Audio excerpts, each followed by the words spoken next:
Well, good afternoon, everyone. Are these mics working? Okay, all right, terrific.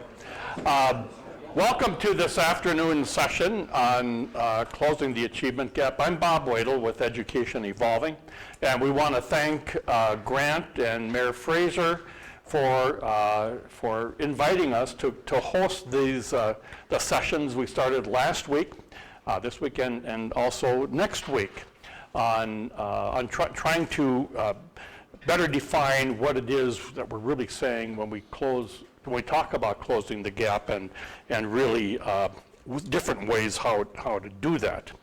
I'm not going to tell you what Education Evolving is, but I'm sure you can't wait to go back to your computer and go www.educationevolving.org so that you can brief yourself on what Education Evolving does. Well, the achievement gap is a discussion that is going on in every single urban center in the United States, and probably every single district or chartered school in the United States, and probably the world.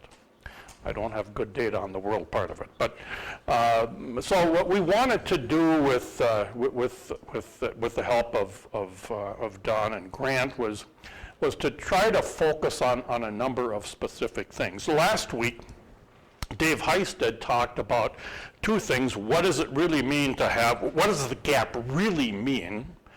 And second, what does it mean to beat the odds? Both of those have really scientific definitions, and they are not just kind of words that people chat around or toss around without meaning. They both have real meaning. And then, of course, Bill Wilson talked a bit about at Higher Ground how they, in fact, are beating the odds, and Heisted showed the data that, yeah, they really are beating the odds, and that means they are closing the achievement gap because every year they are getting better and better and better at what it is that they are trying to do. And then Bill did also comment on how about the changing of the demographics at Higher Ground. And we discussed a little bit about the impact of demographics, which of course are huge. So last week we talked a bit about what is the gap and beating the odds. Today we're delighted, and I'll introduce our speaker John Tanner in just a bit, to talk a bit about the measurement that we are using and some of the issues behind the measurement. And then a week from today, we're all going to be gathered here again to talk a bit about two different methodologies and curriculum that, again, really are demonstrating that they're getting very, very significant improvement in student learning across demographics. And we're going to have Dr. Kim Gibbons with us. Kim just left the St. Croix River Education District in July, and now is the Assistant Director of the Carey Center at the University of Minnesota, a national expert in the whole RTI initiatives and how that process really does significantly improve learning and the implications of what happens as a result of that in terms of decreased kids needing remediation, et cetera. Then we're also going to have Angelica Jerebic, who started a program at the St. Louis Park High School. Really addressing how to improve student learning at the high school level, when sometimes high school kids are just one step out of the door, or maybe both steps out of the door, and need to be brought back in. So those will be two examples of how strong research base, and we've talked about research, we mean gold standard research, that will show how those different methodologies are in fact beating the odds. So today we're going to be talking about measurement, and we're delighted to have John Tanner with us. And thanks so much, John, for bringing the San Antonio weather with you. John lives now in San Antonio.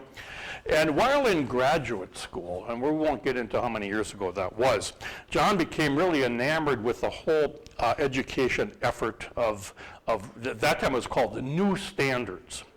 And let's just say that his interest has not waned. And his latest book, The Pitfalls of Reform, which you're going to want to get if you don't already have it, is really a must-read for you. Like I said, he currently lives in San Antonio and is really an educational thinker and author. And much of his thinking comes, of course, from his experience. He was the director of testing and measurement for the Delaware Department of Education, an executive at Harcourt Assessment Corporation, and then he was on staff of the Council for Chief State School Officers. For those of you that don't know what that is, those are the commissioners of education, the national organization.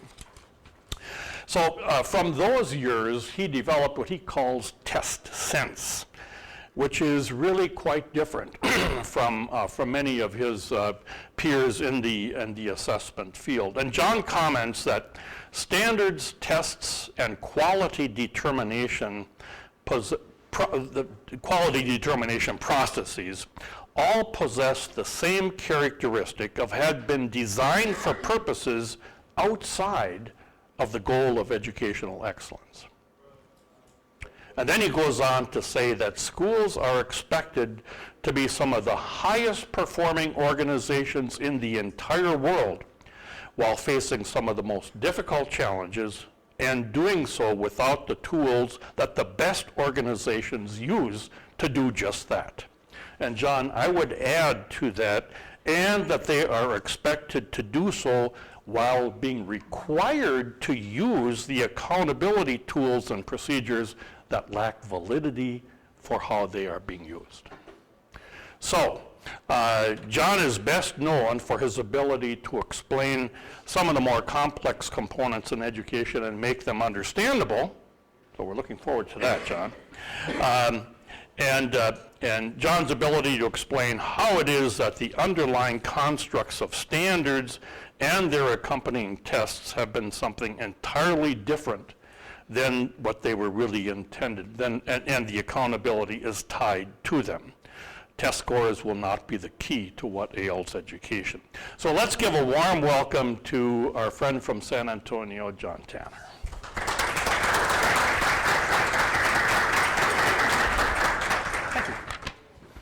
Well, I'm thrilled to be here. I wasn't born in Texas. I moved there some years ago, and when I met my wife, we've been together about 10 years now.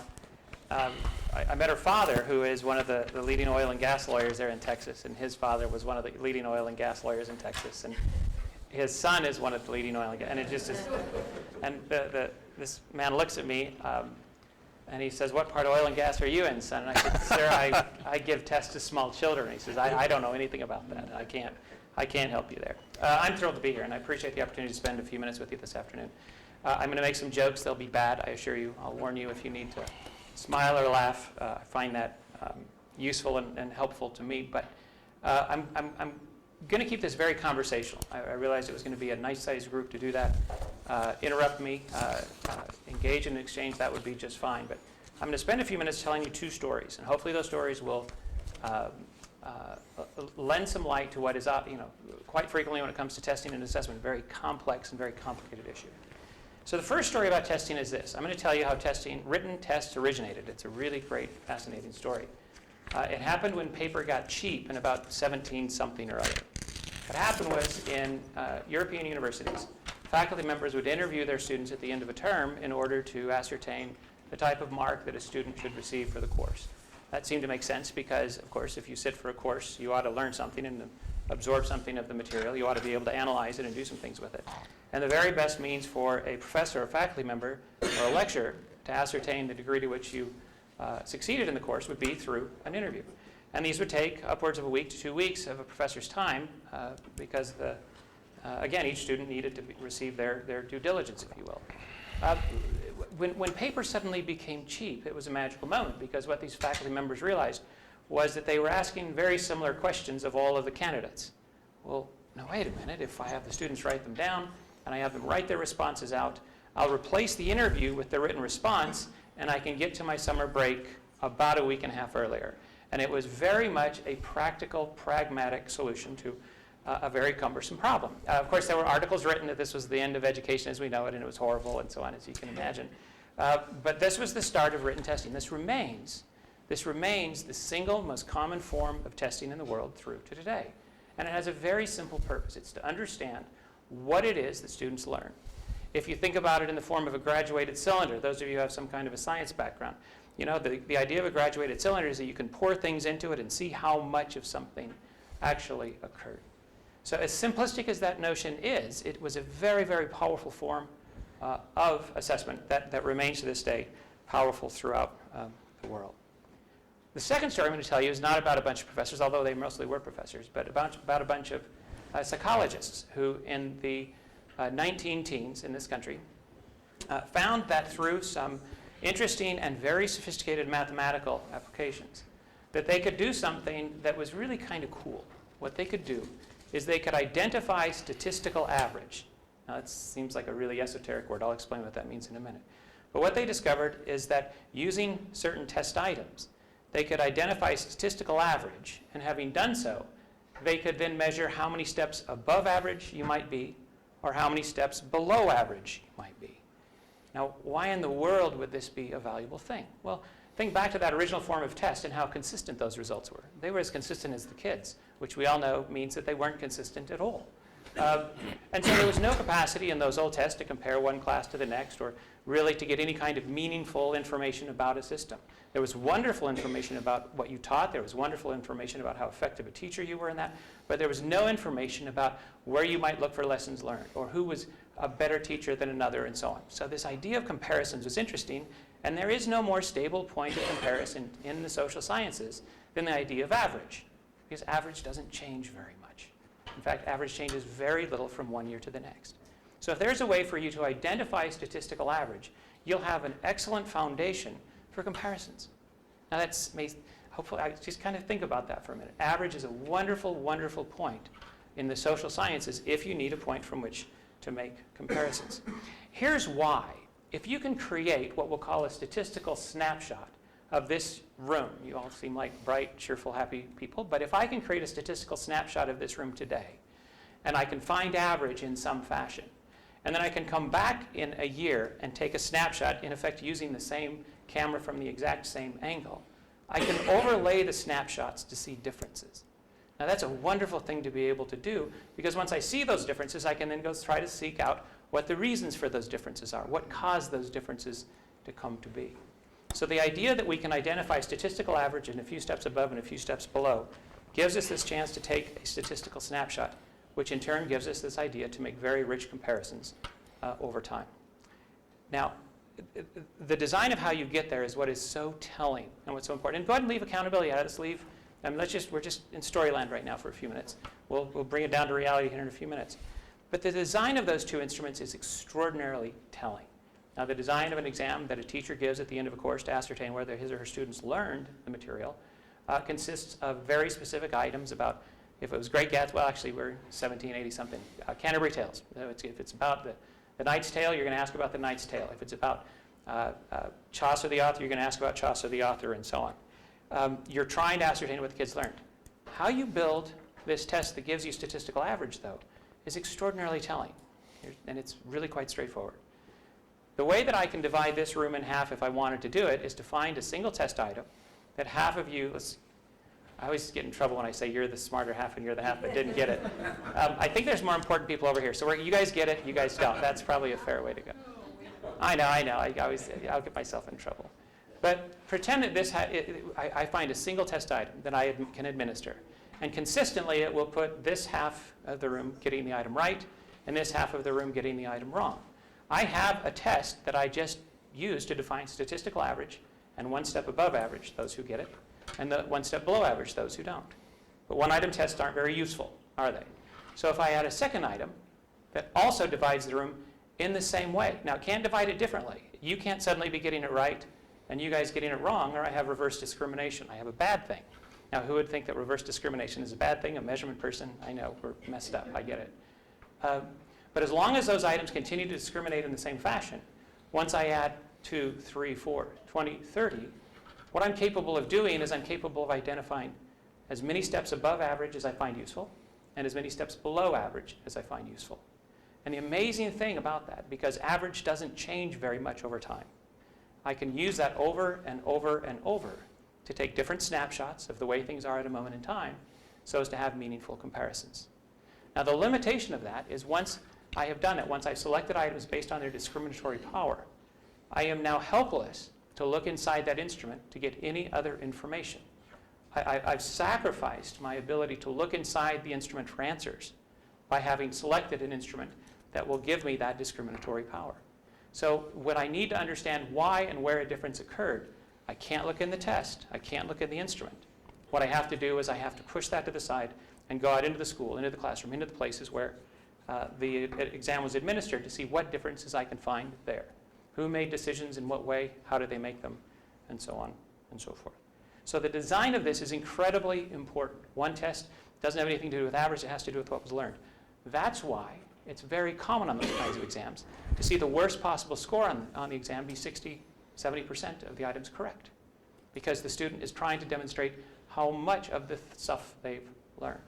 It's why in a test that is based on the idea of rank ordering, which is what a test that starts at average and counts steps above and steps below does, it's why that particular test has just as many kids scoring at the bottom end as the top end. It's why one test is entirely predictable. It's why I can look ahead and predict scores on a test based on average, assuming that average didn't change.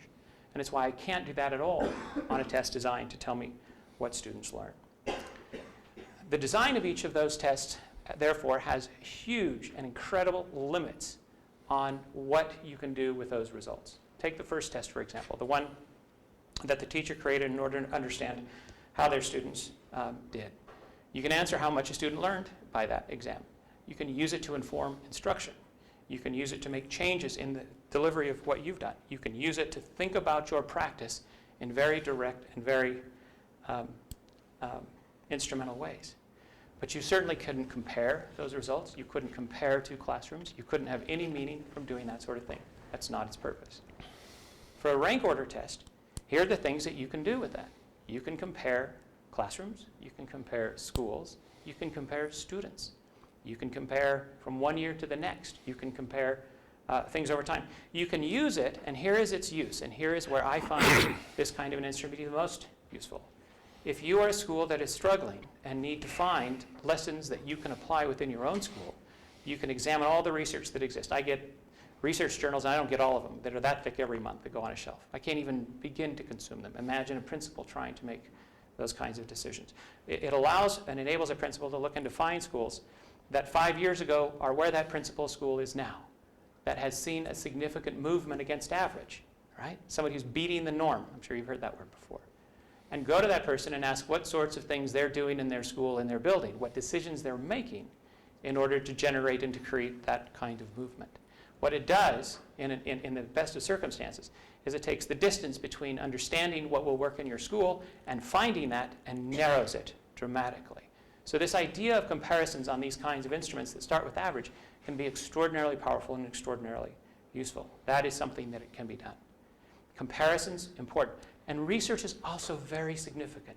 In order to have an instrument that allows you to perform really good research, you need something that can have that kind of comparability over time. Otherwise, again, you're going to find that you're trying to compare unlike things, and that can be deeply problematic. That is where the ability, the interpretive range, or the interpretive reach of a rank order test ends. There is nothing else that you can do with it and still be within the realm of reality or possibility. For example, a rank order test cannot answer the question, how much did a student learn? Now, here's what I want you to think about for a moment.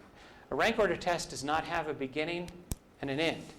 It measures students from a student who has the least amount of the thing you're testing for, all the way up to the most amount of the thing you're testing for, but at no point in time, at any point in that test, at no point in time, at any point in that test, does it identify how much of the thing exists.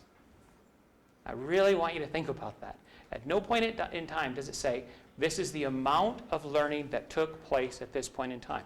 In fact, not only does it not say it, but by having selected items that give you that discrimination, you sacrificed your ability to ask that question.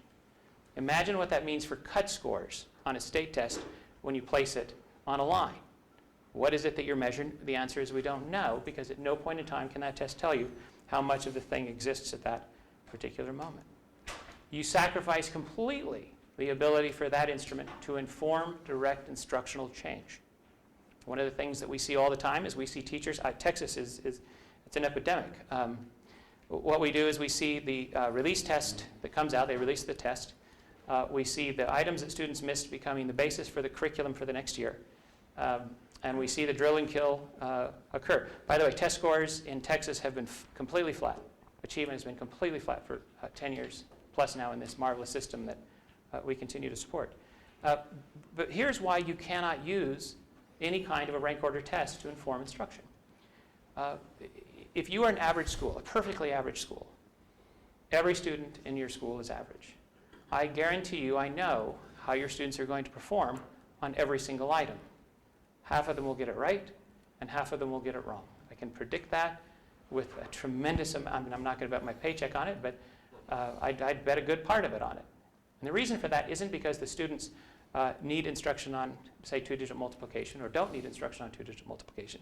It's because I picked items, I selected items that half the population have a 50-50 shot at answering correctly or incorrectly. In other words, if I assign any kind of instructional value to that item, that value was presupposed by my selection. I just as easily can select items that 75% of the average students will answer correctly. Now think about that.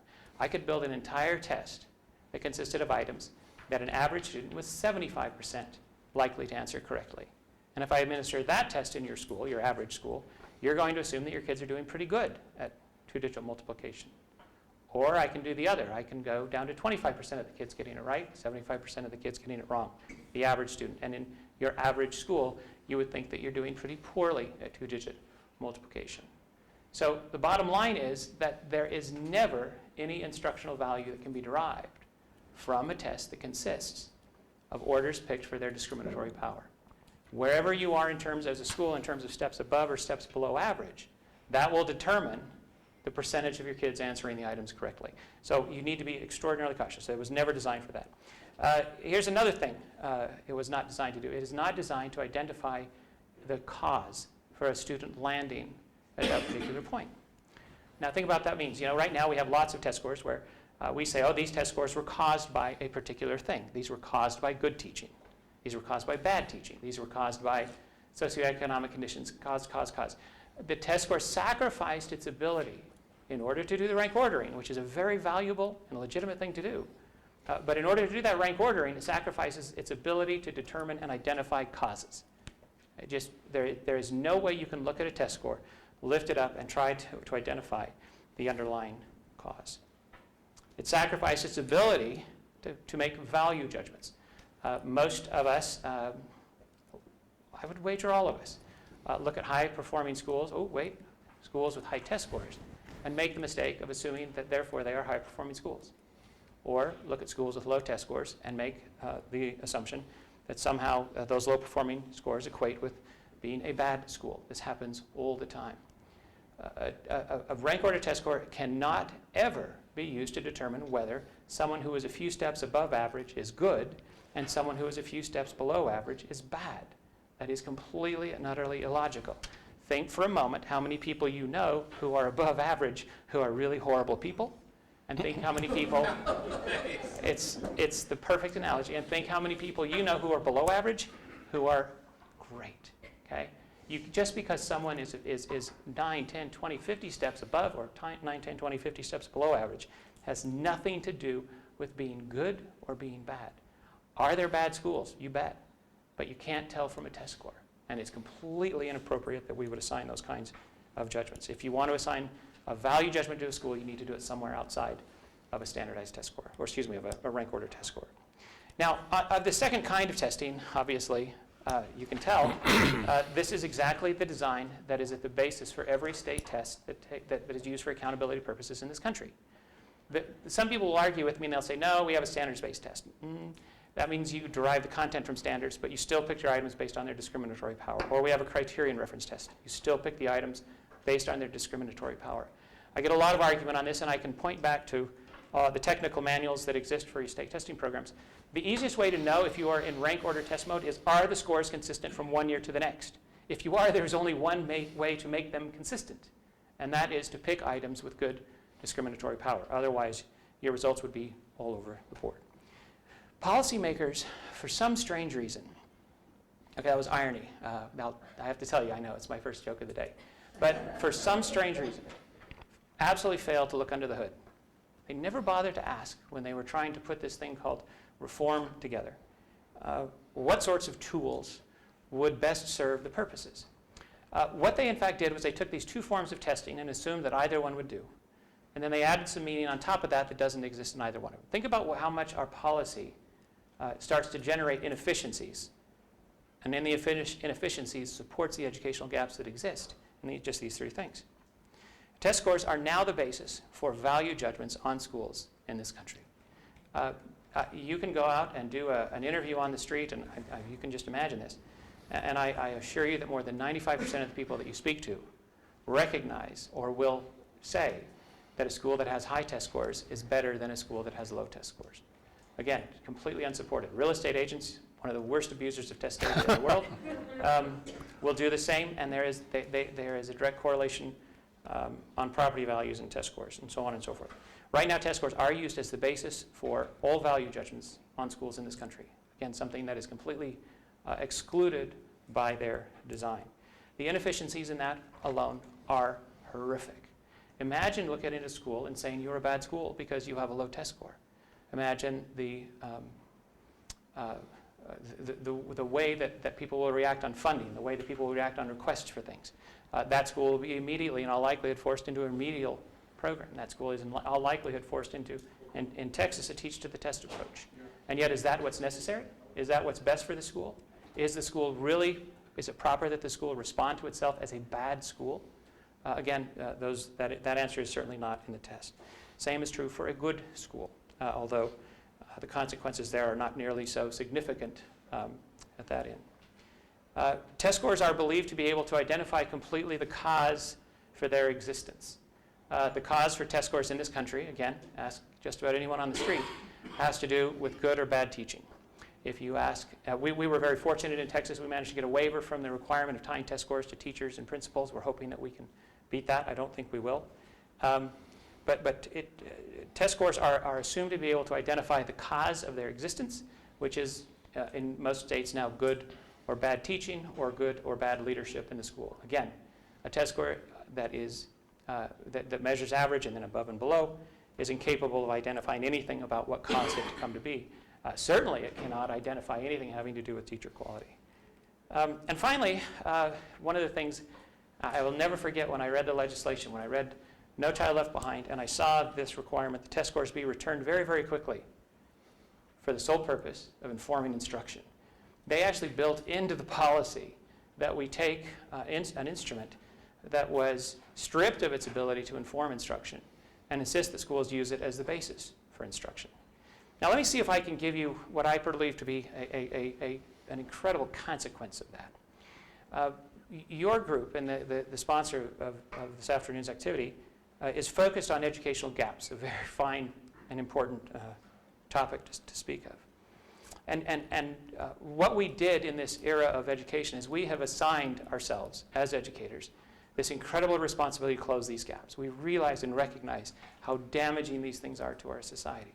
So now if you take a picture of the way things are at a particular moment in time, you take one of these rank order tests, you administer it to all the population of Minnesota. You have a statistical snapshot of the way things are at a moment in time. Think about what that snapshot contains. It contains all the goodness and wonderful things that are happening. It contains all of the horrific things that are happening. It contains all of the consequences that exist in society as of that particular moment in time. The reason we take that snapshot is so we have something to beat, so that we have something to move on from, so that we can have a way of understanding when our decisions made independent of that have moved us in the proper direction. Imagine what would happen if rather than realize that that snapshot is something to run away from, and run away from in a fast and furious and positive and powerful direction. What if instead we made that snapshot the basis for our entire educational system? What we would in fact do is find ourselves quite guilty of teaching to the status quo, of working very hard, harder than we've ever worked before, to hold more still than we've ever been before. What it would do is it would cause us to run on ice, even as our teachers work furiously to try to be successful in a world in which success just isn't possible. Now, this is, I think, the most, on the one hand, difficult and somber moment of what I have to say, but I think it is imperative that we recognize that this obsession with this test-based culture in which we live is actually one of the things that is maintaining the gaps. It's not letting us move on from them. It's helping them to persist. It's helping us to sustain a status quo that I would wager every one of us in here, given who we are and where we are in our careers, find incredibly unacceptable. I'll close out the formal part of what I'm going to say with this. This massive inefficiency of using tools against their design can best be seen if you think about a simple thermometer, which is a much simpler tool than a test item. If we look at a thermometer on the wall, I have one in my backyard, it registers much warmer temperatures in the winter than what you guys do here, which I'm meant to being grateful for. But that thermometer works great for telling me the temperature, 85, 90 degrees, whatever it happens to be. And as long as I treat that thermometer as a thermometer, it can do its job and do it wonderfully. But just because I think it's a neat idea to break it open, spill the mercury onto a table, and attempt to read into that mess other things, doesn't mean those other things exist. And what we need to realize is that if I try to do that, I'm likely to be wrong, I'm very likely to be inefficient, and I'm, in fact, more than likely to do more harm than good as a result. So my call to you, before I close this out, is to remember that tests are tools. They have an extraordinarily limited use. The strangest thing of all is that your test is not badly designed. I know the design of your test. Most state tests aren't badly designed, but they're designed for a very, very limited number of uses, and our desire to expand them to a whole bunch more uses isn't doing our kids any good. Thanks. Wow.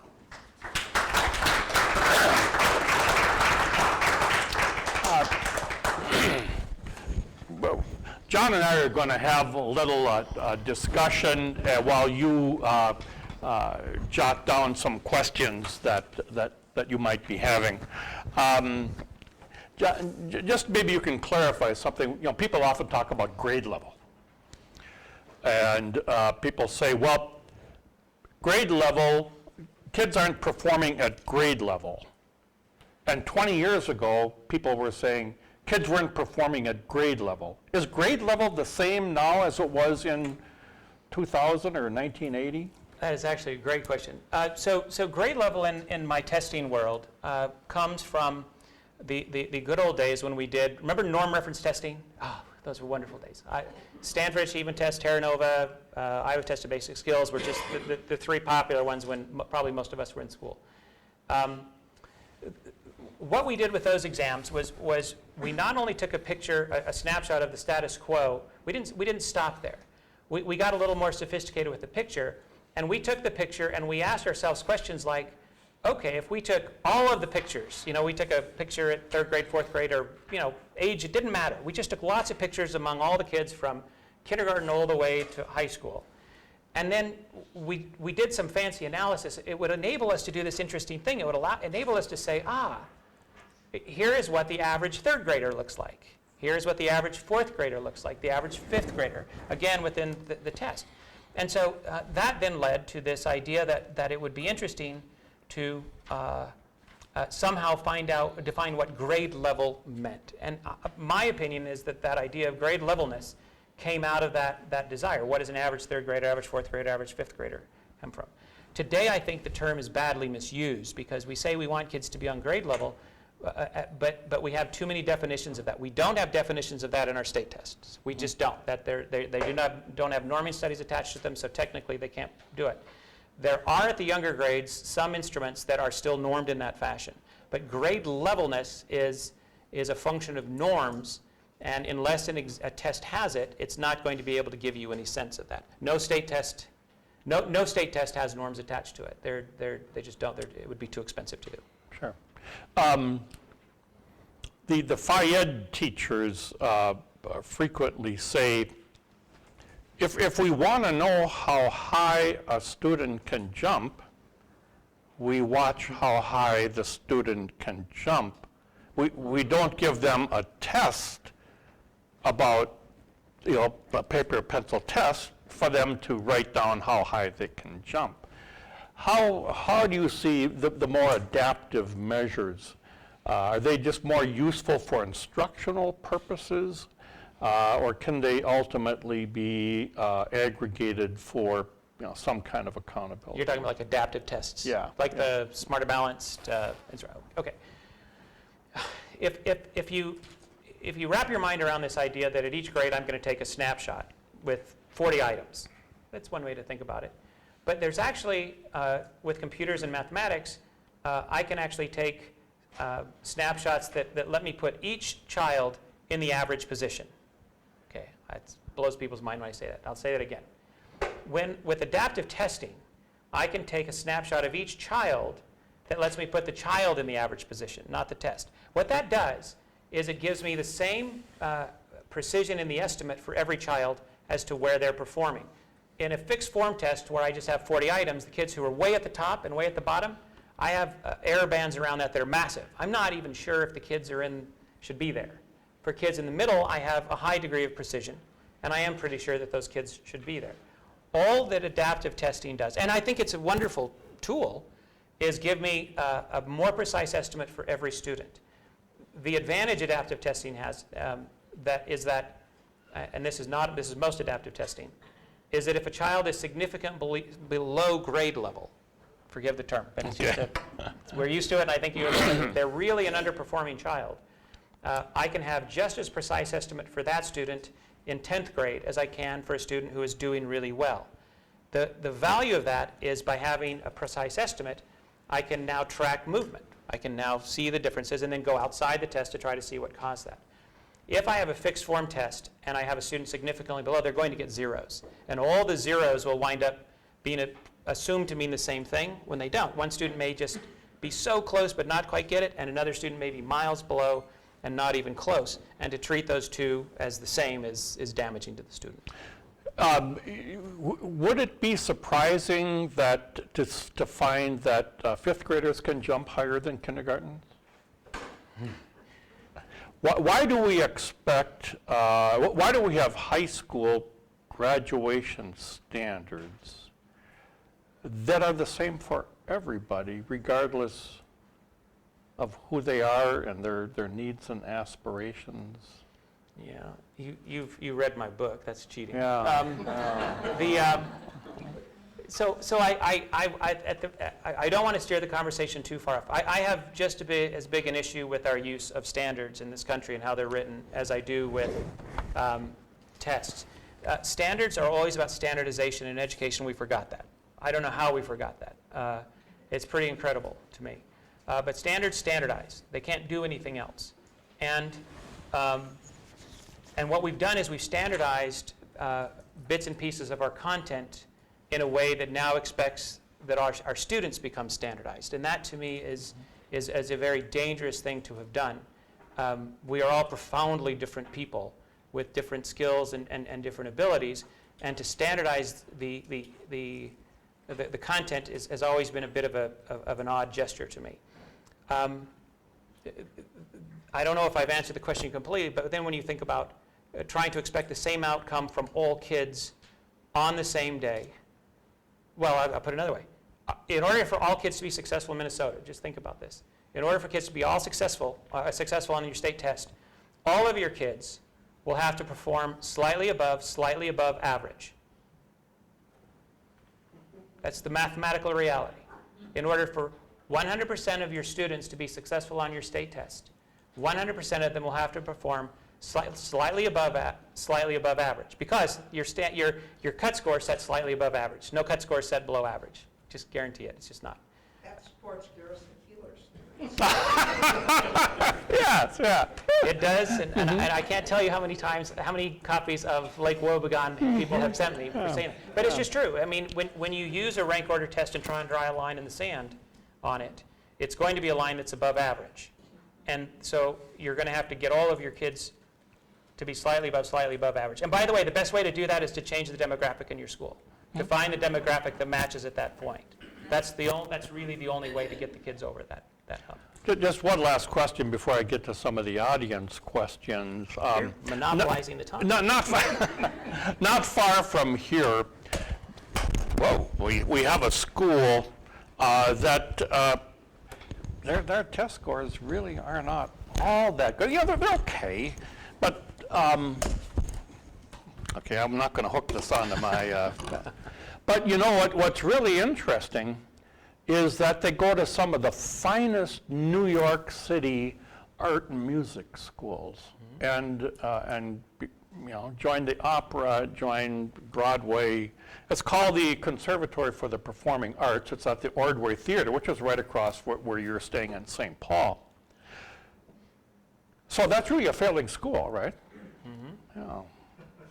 So that's an example where they really are setting different standards, using the term standards loosely, for different kids. They say, oh yeah, high standards. I mean, if you can't get into Juliet, you just didn't quite meet the standard. Right. And that, the comment, I'll just ignore the Juilliard, I should say. See, I didn't go there. Now my daughter's a dancer at Pace in New York, so I get it. And she was a horrible student by traditional measures. It has to do with the standards that we set for our students. The standard that it sounds to me is being set in that school is that all kids will be excellent. That's a standard. You can have a standard that says all kids will write well. I'm not saying win, but they need to write well. A standard is not students will write in a variety of genres for a variety of purposes. That's not a standard. There are kids who can write excellently who can't write in a variety of genres for a variety of purposes. So we have to ask ourselves which standard really matters. As to test scores, think about when I divided the room in half, okay? The bright folks and the dummies. I'm just waiting for, come on, please laugh. I'm just not good at the jokes. Think about the fact that when this group answered an item correctly and this group missed it. Well, wait, I've got something backwards going on. When we build these tests, they are extraordinarily linear and narrow. They are, you hear talk about multiple intelligences, you hear all these conversations that we've all studied. A test goes after an extraordinarily narrow range of that. And it does so quite intentionally, because the instant you veer off, you get what we call multidimensionality. The test starts to measure different stuff. When we are measuring something in one of these rank order tests, we are in such a narrow band of stuff that any interpretations that don't take that into consideration are going to be wrong. A school of the arts is not going to fit. Those kids, for the most part, are not going to fit in that narrow band of stuff. A school full of autistic children is not going to fit in that narrow band of stuff. Does that mean that these children are bad or uneducated or haven't somehow excelled? Far from it. But because of the narrowness of the instruments, we'll make that declaration. Just like the airline industry does not have a common set of standards. I mean, the Cessna does not meet the same standards as the super airliner, the military jet. Can you imagine if the airline industry said, one standard? Nobody else does this. Why do we do this? Why do we have this insistence on the same standards for everybody, measured by a tool that wasn't designed to measure that? I mean, you were with the chief state school officers. Why didn't you tell us that we were not going down the right road? That wasn't fair. I did. That's why I'm not with this chief state school officers anymore. Okay. So, but that really is kind of what we do. Do you believe, this is a question now from our audience, do you believe that Berliner's The Manufactured Christ, Carl Berliner, an author from University of Arizona State? Oh, yeah. Carl or David Berliner? David. Oh, David, I'm sorry. He wrote the book, The Manufactured Crisis, that it really is a manufactured crisis, and led by test scores and trying to overthrow public education. What's your view of that? I like David. Here's where I'll agree with this premise. It's a manufactured crisis if you say that low test scores equate to bad schools and high test scores equate to good schools, exactly to my point. Think about the crisis think about the crisis you create in a low-performing school when you do that, especially when you draw a line in the sand and say all the schools down here are bad and all the schools above here are good. You just manufacture a crisis for all those schools down below that says you need to get higher test scores, which starts teachers thinking they should teach to the test, which starts teachers panicking, which creates this circular motion which causes them to stand still. You're about gaps, right? So now think about what happens to the schools who are above the line. They're free to do whatever the heck they want. They're free to focus on college prep. They're free to focus on higher order thinking skills. They're free. We actually exacerbate the gap. So the manufactured crisis that David talks about, I agree. I think we do that. I actually would take it a step further and say not only are we manufacturing a crisis, we're causing the crises that do exist in our education gaps to maintain and to widen. So I would agree with them. And so that's what you were saying before, that the system then just primarily drives the current system just to do better, try to do better, work harder, work longer, add more days, more hours. If we do all of those, but we continue to work within the current paradigm, Yeah. we still won't move. We won't move Okay. anything. Okay. That's my argument. And by the way, the data are supportive of me. I find it boring when people put statistics in front of me, so I try not to do it for folks. I hope you don't mind. They're in the book, which will put you to sleep in a heartbeat, but they're there in the book. Remind us again, what value does rank order have? So I get this question a lot. There is no better tool used properly, and you have to put that in quotes, because there haven't been too many times since rank order testing was introduced to the world where it's been used properly. By the way, the first edition of Stanford, 1921, was used to cull out gifted students so they could be separated differently. And some of those early psychologists I talked about, if you want to read about them, they really liked writing for this magazine called Eugenics Monthly. I will leave that alone. So they had their purposes in creating this rank ordering oftentimes was very much for motives that none of us would agree are good. Nevertheless, the idea of average as the foundation, that's not a bad idea, right? It's a very stable idea, and it allows for you to compare things over time. Average allows us to, I'm about to be a grandparent for the first time, very excited. My mother keeps telling me now I should get my hair cut, but I'm not going to. If you're going to be a grandfather, you can't look like you do. But there's a thing called an APGAR score, right? You know, they measure the baby's heads and length and some other stuff like that. And you get to know whether your baby is average or above. See, average is a wonderfully powerful tool. And in education, it allows us to look across schools to see who, in fact, looks like me demographically, feels like me demographically, but is doing better than me for some reason, is beating the norm on a more regular basis. That's a perfect place for me to go to look for lessons to be learned. The trick in today's world is, and we have this in Texas, we're trying to set up some things in Texas to do this, is that you first have to ask, are you teaching to the test? Are you limiting your curriculum to, in a bad way? Are you hurting your students? Are you, doing these things that are all bad? Are you trying to influence the test score? Poke the mouse is what we call it when you manipulate test scores, like a researcher in a lab.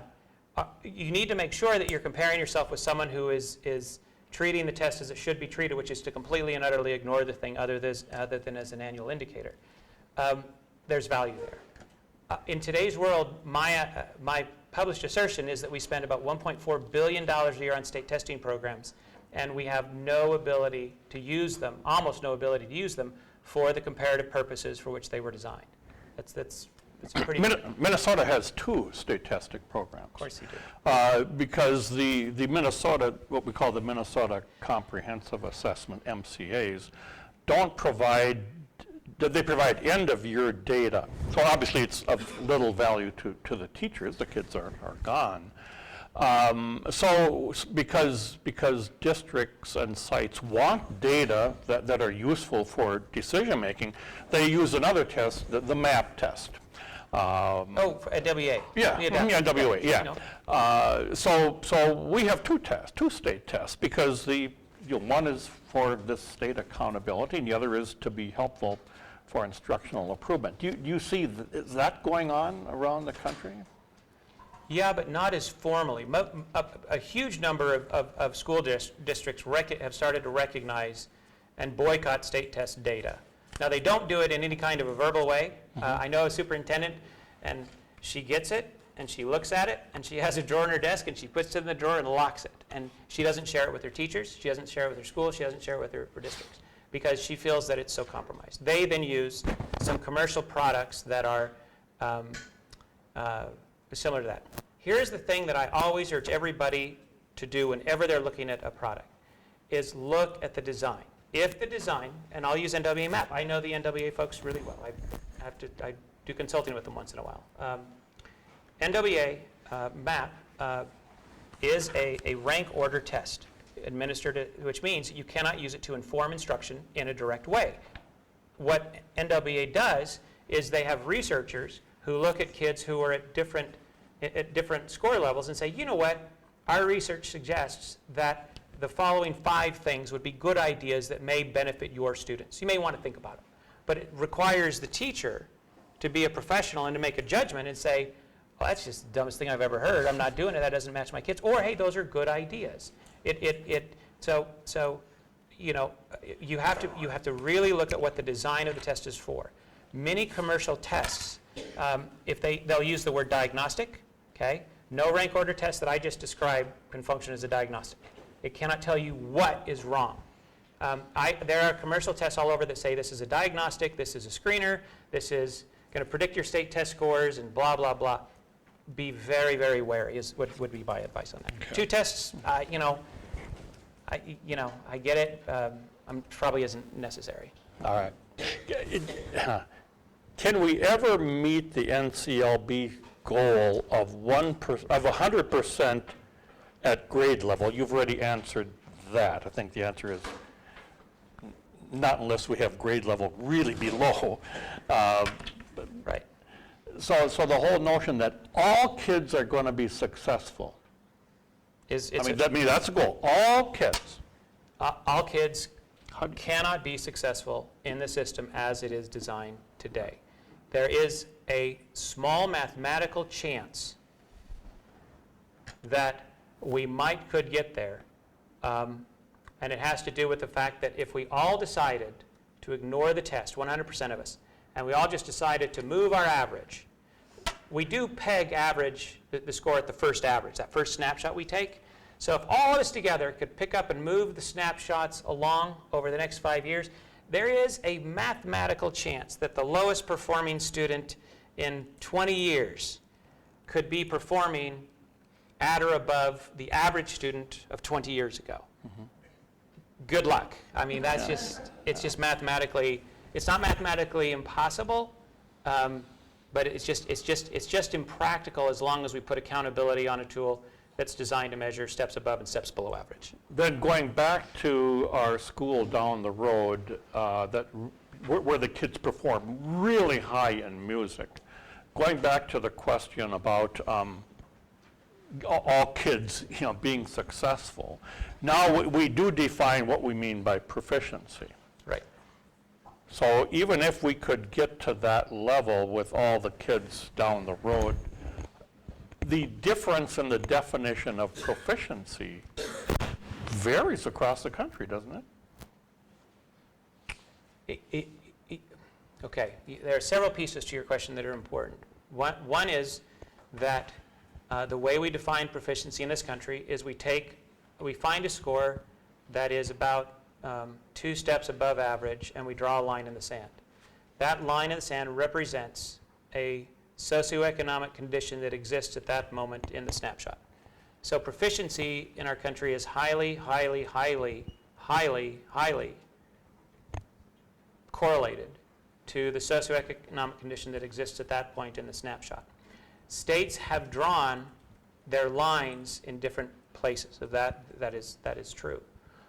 All of those lines, however, are equally meaningless. None of those lines mean what everybody thinks they mean, which is at this point a student has learned enough of the stuff to say they're proficient. But the line can't mean that because the test gave up its ability to answer the question, how much stuff exists at that point in time? Boy, that was I wish somebody write that down, because I need to remember that, because I haven't said it that way before, and that was really, I'm going to have to try to remember that later. I'm working on another book, so. Okay. What do you think of, in terms of some of the demographics? Here, this question says, race classification perpetuates myths that physical traits, race, correlate with intelligence and character, et cetera. How does this enter into the whole testing arena? Yeah, this one's testing makes a mess of this. So let's just be honest. I mean, if you are a poor minority child in this country, you are likely to be in a disadvantaged environment. Just a fact. If you are a rich majority person, you are likely to be in an advantaged environment. Now, there's nothing good or bad about that. It's a fact of life. And because a test score is designed to reflect the facts of life, it's going to show those relative positions. So there's no denying that there are advantages or disadvantages to finding yourself at different places. And there's no denying that different segments of our population will find a higher proportion in various points along the way. But that's identified only to take a snapshot so that then we do something about it. And we have to know where we stand in order to get away from where we are. The biggest problem I have is that we take that snapshot and use that as the basis for building our educational system, which preserves it. So, race and poverty are extraordinarily powerful forces in this country, and as long as they are, they'll be reflected in the test score. And we will continue to see them in the same places in test scores as long as we treat test scores as the basis for what we should do instructionally. So we're creating a vicious circle. If we want to get out of it, we can. We're our own worst enemy on this one, I argue. Okay, let's move forward to organizations that really know what they're doing, higher education. Our good friend Commissioner Pogemiller is with us. I'm not, I pass. I liked him, I thought he was a nice fellow. So now we use ACTs and other measures to for colleges to use for selection. Right. But also in Minnesota, and I'm sure around the country as well, more and more kids are completing college-level work in high school. Mm-hmm. So how do we transition, or do we transition from ACTs and SATs to looking at how many courses of college have you already completed, or maybe you've already got your AA degree while you're in high school? Is this another way to help determine readiness for post-secondary? Well, that's interesting. Some of the questions in there are measurement questions, and some of them are others. I'll focus on the measurement pieces for a moment. So if you have a standard that I talk about, I've written articles about, and I talk about in Pitfalls, is the all students should write well standard. I'll do a slightly longer answer on this, but this is my favorite standard in the world. I discovered it when I started teaching writing at the university as a graduate student, and after 2 semesters I realized I was really bad at it. And I was really bad at it, I felt, because after the first paper I gave grades, and what I noticed is that the grades I gave at the end of the semester were the same grades that were on the first papers. And I thought, well, what the hell have I done for these kids? I mean, they're just as bad or good at writers as they were when they walked in the class. So I read this crazy guy named Peter Elbow. I have to give Peter Elbow credit. I don't know if you know who he is. Nutso guy out of Evergreen State. Really great guy.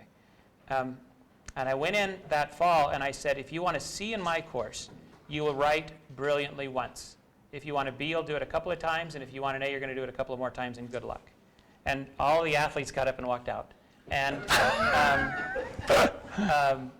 but it was the most it's the moment that got me into the world of education and standards, because people heard about that experiment and they said, that's what a standard is. That's what a skills-based standard is. You don't let any kid get out of here without success. So I had kids who then would earn C's who were great writers, but they were just happy to take the thing and focus on other courses. I had kids who were terrible writers who cried when they got their C. I had kids, the whole gamut. Here is the most remarkable comment that came to me over and over and over again. You are the first teacher in my life who expected excellence of me. Okay, I cannot tell you the number of people students who said to me, you are the first person in my life who actually expected excellence. These were good schools. I mean, that to me was a stunning admission that somehow our measurement systems had gotten messed up. So to the question about can all our students, can they be measured on individual skills? Of course they can. But our systems are not set up to do it. Think if you had in high school an all students will write well standard, which I think should be in every high school in America. You're going to have to restructure the high school, okay? Because some kids will be able to meet that their freshman year. Some kids aren't going to meet it until high school. Some kids are going to need summer school every year in order to meet that standard. But imagine how transformative it would be if we could declare of our high school, no kid got out of here without writing well. So the answer is, forgive me because I'm not talking about measurement. I'm now talking about my soapbox. But I think that measurement has been extraordinarily unhelpful in going after exactly what you talked about, because it is explicitly not a measurement issue. It is an issue of will and an issue of thinking about things differently. We're at a wonderful time in education policy. Everybody, I think, understands that NCLB probably wasn't, or some aspects of NCLB really weren't all that good ideas. Of course, we can't get Congress to agree for reauthorization, and maybe that's really good because we don't know what it is that we would like it to be. What do you think it ought to be? I wish you'd given that one to me earlier, so I don't think about it. No, I have very strong opinions on this, and they're not in the majority by any means. I truly do believe that all schools need to participate in some kind of rank order testing program with zero accountability tied to it. Accountability needs to be tied then to the decisions that an educator makes. So let me give you, and I say this because I don't know how to do this. So let's say that you as an educator find that you should be held accountable for the decisions that you make, and you should be held accountable for making good decisions based on the information you have.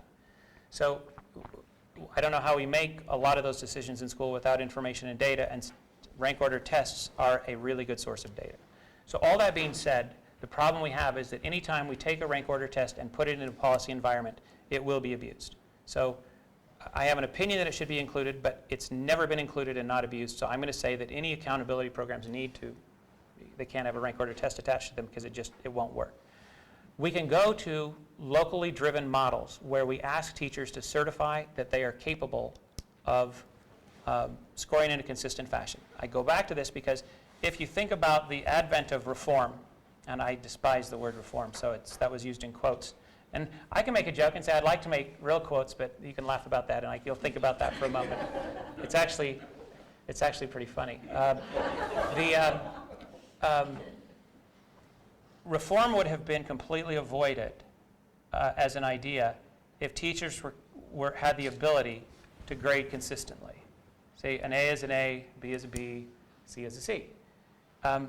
So we could have avoided all of this reform if we'd realized that was the problem and then trained teachers to grade consistently. I think we wouldn't have spent, $400 billion to do that as opposed to trying this other stuff that we did. Absent this willingness to try to teach teachers to grade consistently, we decided to take the quality determination out of their hands and put it in the hands of a test that can't tell us anything about quality.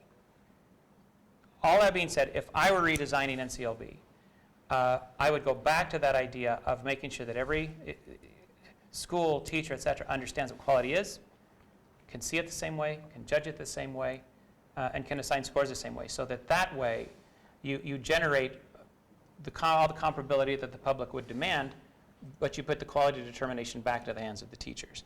And if teachers can judge quality consistently, then we can trust their judgments, and I think that helps the whole system. But you asked me a question that puts me into Never Never Land, because that just is not going to happen in the policy world, unfortunately. Mm-hmm. But that's what I would do. Okay. And don't ask me questions like that anymore, because they're not fair, and I don't really appreciate it. Well, we've got a number of teachers here, and I think they would probably agree that that they do have the capability of making reliable judgments about student work. Great. if we did that, okay, and if we have a presumption that the most important use of, call it testing, measurement, information, whatever, is to help teachers make decisions about how to improve instruction, then would the compilation of the formative assessment, looking at, can you jump higher, can you jump higher, can you write better, and what can I do to teach you better, the aggregation of that information, could that then substitute for the end of semester test? We have to be really careful because, again, anytime that you take and you look at a teacher and you say, you know, a higher score on this test is better and I'm watching you, the kids are likely to get a higher score, but you're not going to know what it means. So you have to always be careful. Here's the easiest way I know of to help any teacher improve their practice overnight. And I just think we overcomplicate so much of this. Have that teacher list the 3 things, at the beginning of class, have the teacher list the 3 things that are most important that the students need to get out of that lesson that day. At the end of class, have kids write their name at the top of a page, because kids won't answer questions if they don't write their name at the top of a page. Answer the 3 questions. Teacher collects those, goes to a paper cutter, cuts the kids' names off, and shuffles them. Now all the teacher has is a mirror into themselves. They have a reflection of who they are, of what they did, of how successful they were in that classroom. And if accountability were, look at that and tell me what changes you're going to make tomorrow, well, how is that? I mean, that's going to drive immediate and effective change with a tool that costs 0. So, you know, I like the question. I mean, because we are always trying to get measures on schools and gather information and gather data, and we're always going to try to tie accountability to it. But I would rather have accountability for a teacher be, did you do that exercise 3 times a week and document for me the decisions that you made and what you believe to be the impact of those decisions? I mean, that's how we hold people out in the real world accountable. I'm not held accountable in I'd like to say I'm held accountable for profits, and although my business is a profit, it really is a nonprofit, and that's another joke you can laugh at. But I'm held accountable for making sure that we have enough resources, you know, to do what we need to do and so on. But mostly I'm held accountable for the decisions that I make every day. And I think teachers are owed that ability to be held accountable for the decisions that they make. And no test score is going to be reflective. It doesn't matter what it is. No test score is going to be reflective of all of the decisions that they make. It's just too reductive. Minnesota is the home of what we used to call RTI, now the MTSS model, led by some of the people in this room. And I've been doing sound research. Ben, Dave, others have been doing sound research on this model. Know what those characteristics of quality instruction are in terms of especially reading. So would you suggest that if we could validate that the system, the schools, teachers are actually implementing those quality indicators of good instruction, in this case as defined by the multi-tiered system, then that would be a good way to evaluate the school? I think it'd be a great way, because you're now evaluating educators for the decisions that they make, not for reductions that as represented in data that certainly can't bring in the full richness or the full scope of what happens in a school. So absolutely, I would support that. And guys like Ben could say to third grade teachers, you know, if Johnny Tanner can read 129 words correct per minute at the end of third grade, hey, he's in great shape. That cost you nothing, and it also was very valuable for instructional purposes. So, Agree. yeah, okay. Well, all in favor of that, signify by saying aye. All right. I'm out of the questions that you, well, here's one. I think you probably answered it, but how do we change testing? And I'm assuming that when we say testing, we really mean measurement. Some of it is the standardized test, but there are some of it is jumping 5 feet. So how can we change our testing so that all our students can be measured on their individual skills and talents?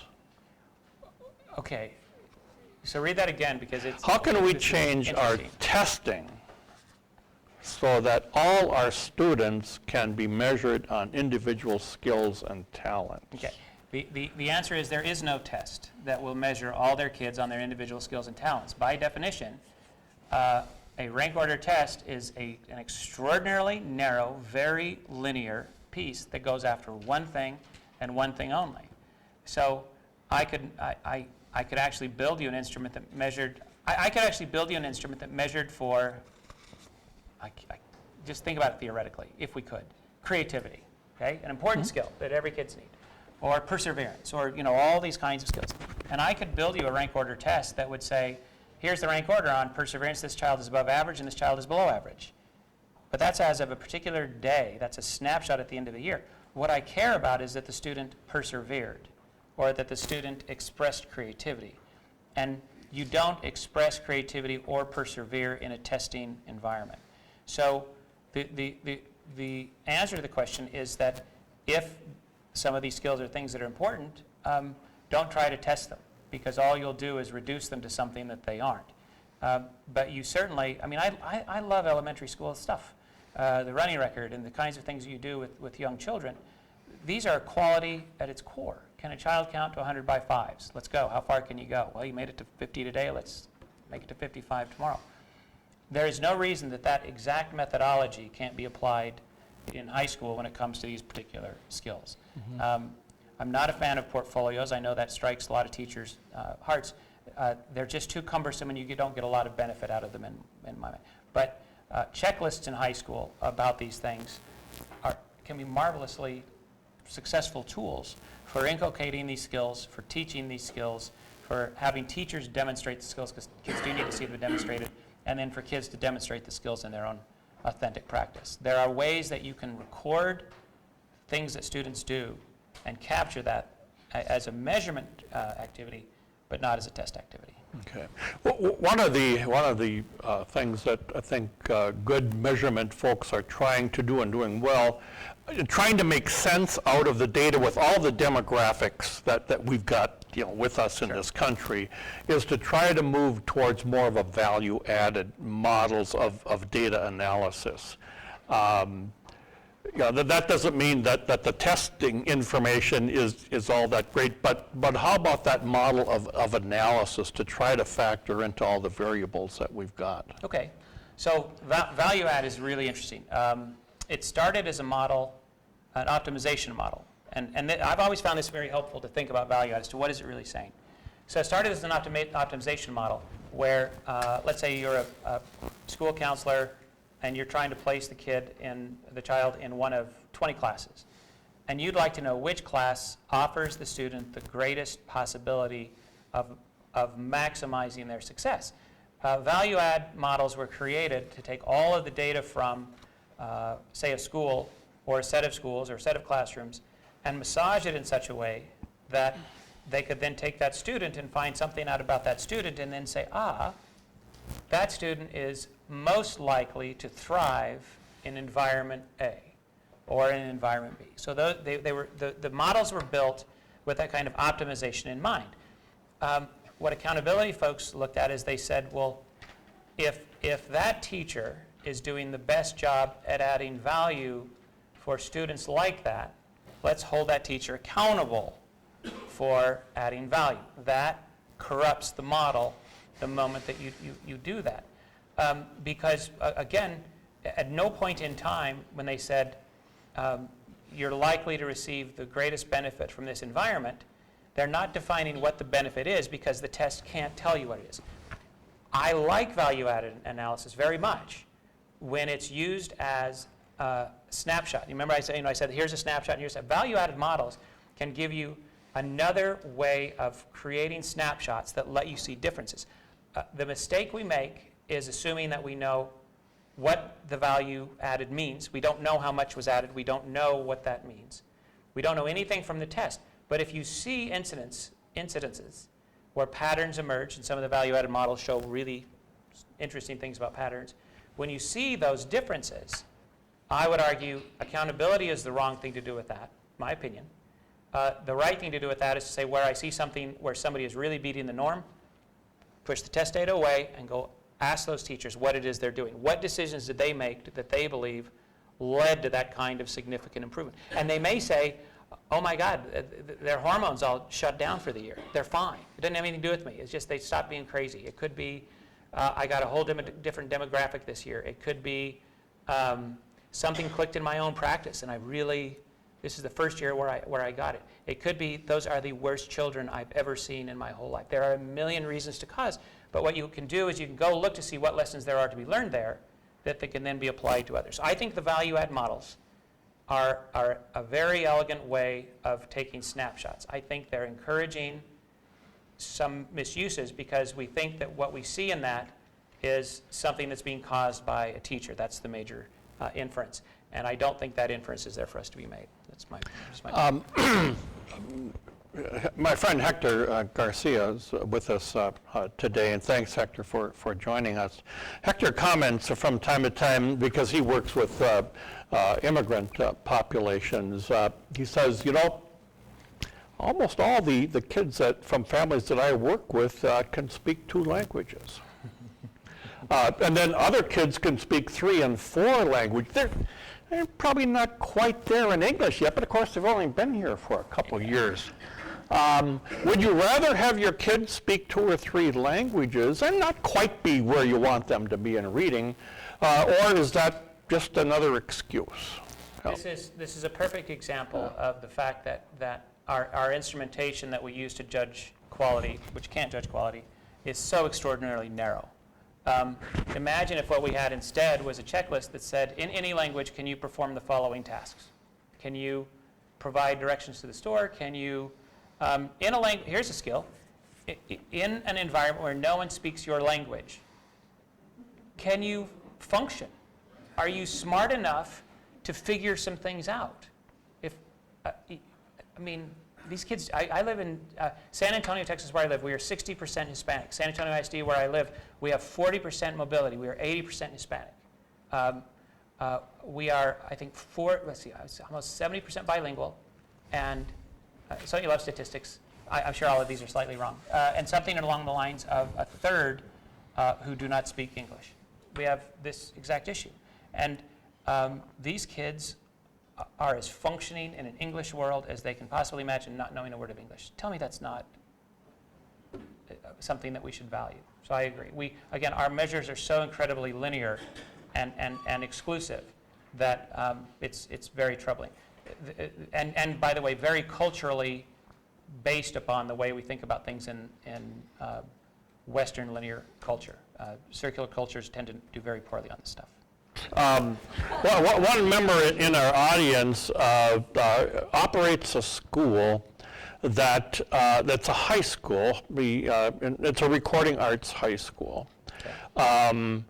Let's just say not all the kids that start in 9th grade are on grade level. Okay. They're on grade level, but it might be the 3rd grade.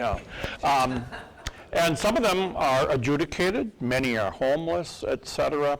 But we use, of course, the same measurement for those. But again, many of those kids leave. They go on very successful in arts careers. Is that just another example of the one size doesn't fit all? Oh, I think so.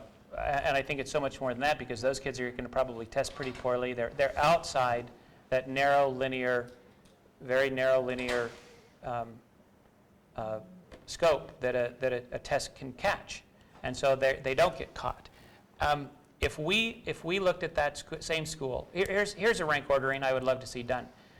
The graduation, I want to rank order every high school in Minnesota on the graduation rate of single-parent minority students.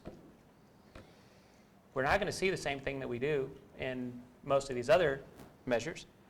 And talk about a valuable measure, because guess what? You're probably going to see that school doing extraordinarily well, given the demographic as you described it. You're probably going to see that school doing extraordinarily well on that demographic.